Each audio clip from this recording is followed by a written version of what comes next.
On Tuesday, as was anticipated, President Donald Trump withdrew the United States from the Joint Comprehensive Plan of Action, JCPOA, better known as the Iran deal.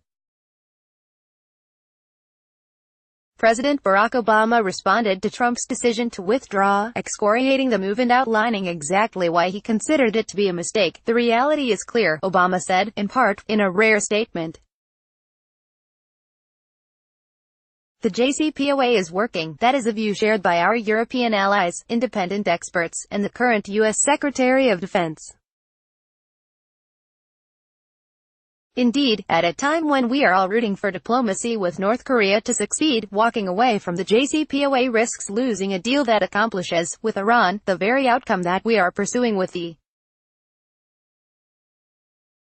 North Koreans." When he announced his decision to withdraw, Trump described the agreement as a horrible one-sided deal that should have never, ever been made. Obama, however, disagreed, and he appeared eager to get his side of the story across. He shared his statements about the withdrawal on both Twitter and Facebook, where, not unlike Trump, the former president has quite a significant following.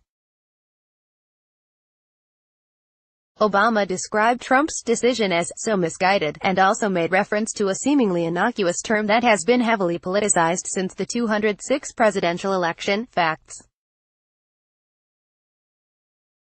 "Walking away from the JCPOA turns our back on America's closest allies, and an agreement that our country's leading diplomats, scientists, and intelligence professionals negotiated," Obama said.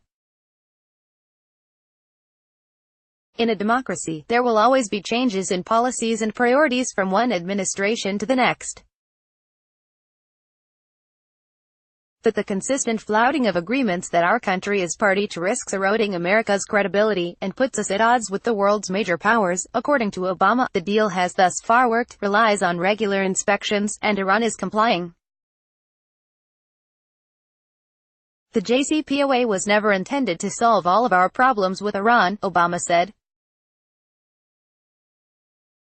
"We were clear-eyed that Iran engages in destabilizing behavior, including support for terrorism, and threats toward Israel and its neighbors.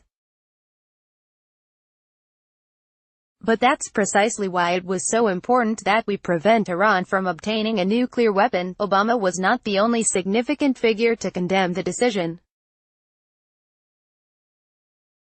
According to a tweet sent by French President Emmanuel Macron, other world leaders were less than thrilled about the United States backing out of the agreement. France, Germany, and the UK regret the U.S. decision to leave the JCPOA, Macron wrote. "The nuclear non-proliferation regime is at stake." The Iran deal was reached in July 2015, adopted in October 2015, and then enacted and implemented in January 2016.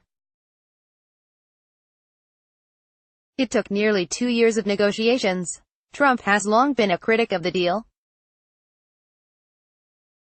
Like anything inherently political in nature, many have taken issue with it over the years. Critics dislike that the deal permits some uranium to be enriched, though as part of the agreement, Iran is required to reduce its overall enrichment by almost 97%. It also has to reduce its number of centrifuges, and participate in regular inspections. The uranium that is still allowed to be enriched is permitted under the premise that it is for peaceful purposes. Critics additionally dislike that the deal isn't permanent. In 2030, the restriction on uranium enrichment lifts. Caps on stored low-enriched uranium expires in 2028, and by 2025, Iran will be allowed to expand beyond its single enrichment facility. In 2015, President Obama argued that the deal provided the international community a decade to examine the situation and decide how to move forward. The immediate repercussions of Trump's decisions are not yet clear, though if Obama's response was any indication, it could be a bumpy ride.